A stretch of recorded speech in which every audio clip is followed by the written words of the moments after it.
Hello, welcome to today's lesson on section 13.3. So all I plan doing in this section is to work out the unit circle, and I handed this worksheet out today during class. So the unit circle is basically a circle with center at 0, 0 and radius of 1.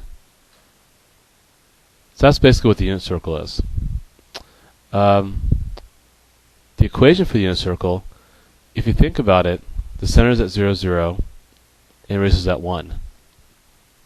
Hopefully you remember the equation of a circle. So you might want to pause the video and think about what the equation is going to be. If you said x squared plus y squared equals 1, congratulations. That will be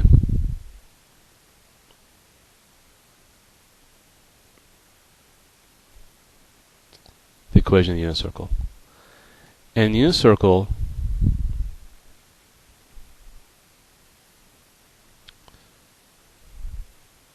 is important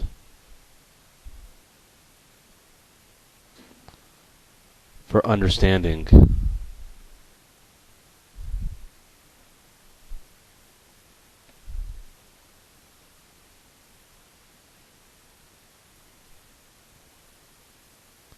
trig. Very, very important. You'll see why it's important when we talk about more detail during block 1 of this week.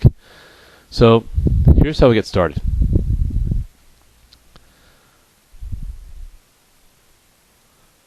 As we talked about today during class, counterclockwise is considered the positive direction. And let me change colors up. Let's go to blue. So this is always a start.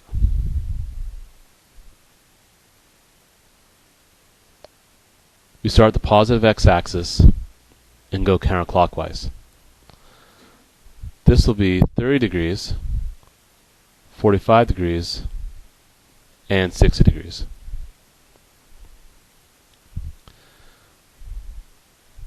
And obviously that should be 90 degrees right there. Now, what do you think the other angle is going to be in the second quadrant? And by the way, we call this quadrant 1, quadrant 2, quadrant 3, and quadrant 4. So we think the angles will be in degrees for a second quadrant. And keep symmetry in mind because we do have a circle here. If you said next one's 120, very good. Because notice how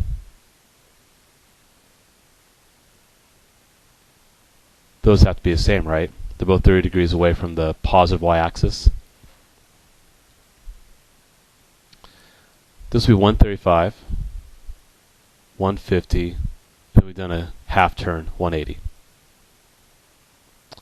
If we keep going, and again following symmetry, we should get 210, 225, and 240. And by the way, these are just like measured using a protractor, so that's how we know that these are 30 degrees or whatever, or 45 or 60. Then I get 270 degrees, 300, 315 degrees, 330, and this is where I end at 306 degrees. Now I've done a full circle. So that's how you fill out all the angles. Now in radians, you guys should be comfortable with this. I'll use red for radians.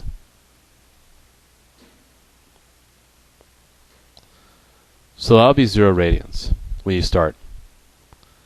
Now up here, that's going to be pi over 6. So if you think about it, if I go down below here, 30 degrees times pi over 180 degrees, that reduces to pi over 6.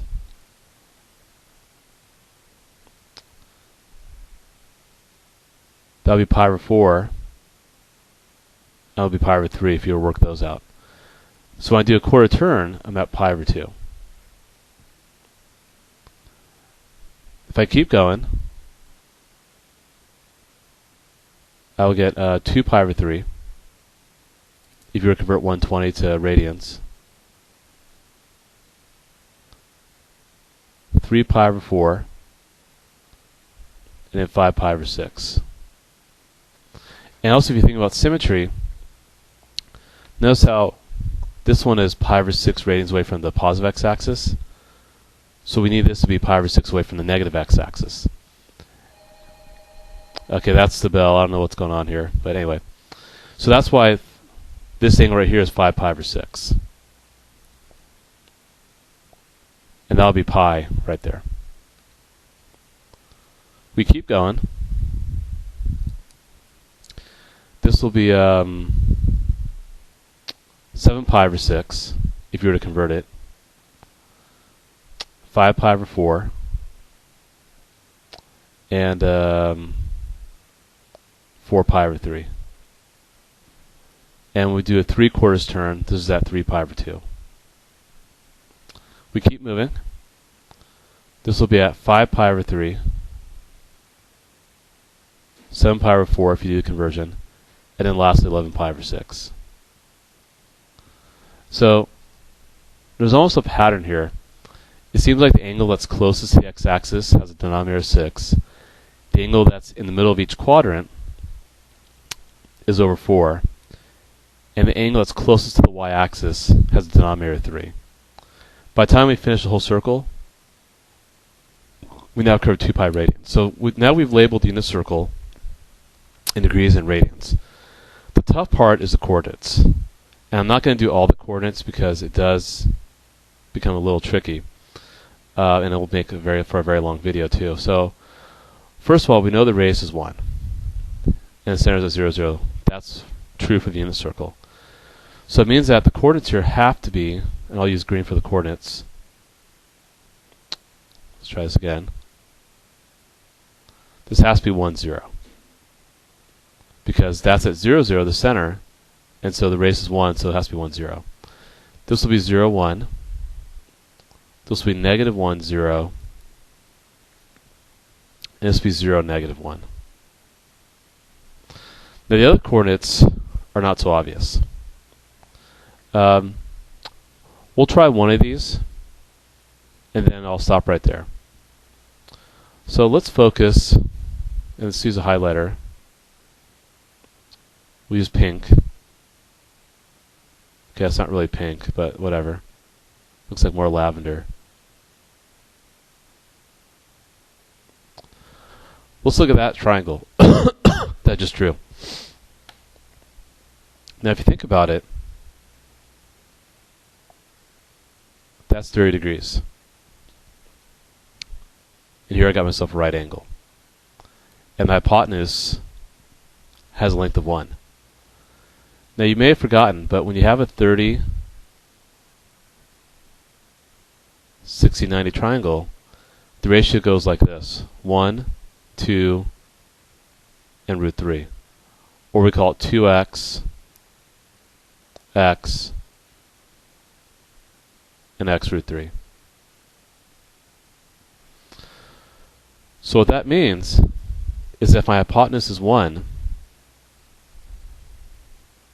then this has to be 1/2, because the shorter leg is always half the hypotenuse in a 30-60-90 triangle. Meaning that this will be root 3 over 2, because the longer leg is always root 3 times the shorter leg in a 30-60-90 triangle. So this would be 1/2, and this right here will be root 3 over 2. And that would also be true if you actually were to measure a true circle, the radius of 1, and measure the sides. That's what you would get. So if you think about it, the x-coordinate has to be root 3 over 2. And the y-coordinate has to be 1/2. Now how does this play a role in trigonometry? Well, if you think about it, the sine of 30 degrees equals opposite over hypotenuse, 1/2 over 1, which is 1/2. the cosine of 30 degrees, which is adjacent to our hypotenuse, root 3 over 2 divided by 1, which is root 3 over 2. Notice that the x-coordinate is the same as cosine 30 degrees, and the y-coordinate is the same as sine 30 degrees. What that means is that sine theta is always going to equal y, and cos theta is always going to equal x. And we'll leave it there for now. So, if you like, try figuring out the rest of the coordinates to see if you can figure it out. And we'll obviously fill this out together as a class during block number 1. Of course, you guys go online and Google unit circle and have it all filled out for you, but that's kind of not fair. So you should try figuring this out on your own if you could. But if not, that's fine. We'll talk about it during block 1 this week. So I'll stop right there, and we'll pick things up again when I see you guys during block 1. Okay, bye.